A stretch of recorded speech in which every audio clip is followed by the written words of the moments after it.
Okay, welcome to this next video on channel breakouts. This is Justin Bennett, and in this video we're going to talk about how to identify these patterns. And here we have the British pound New Zealand dollar 4-hour chart, and essentially what you want to do when you're looking for channels is you want to look for an area in the market that consolidates in an ascending or descending manner. And what I mean by that is you want to look for something like this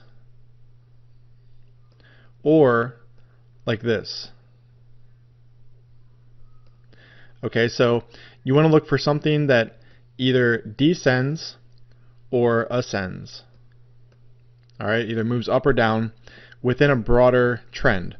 Okay, now let's go ahead and scroll through the market here and let's see what we see. Now again, all of this is going to be happening on the right hand side of your screen as the market forms. So again, it will be a bit easier to identify these patterns. But let's take a look at this area right here because this looks interesting. And if I grab my channel tool and just drag from the bottom here, and what I'll typically do is I'll just go ahead and test certain areas in the market just to see how they line up. And this actually looks really good if I draw this, drag this top level out to line up with those highs. Alright, and let me just zoom in here.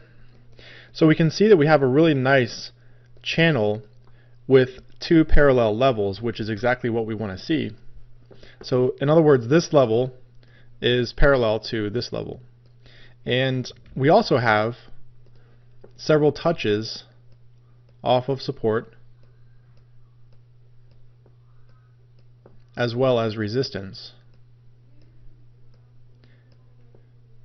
Alright, so this channel looks really good. So let's go ahead and move to the next video and let's see how we can actually enter this market.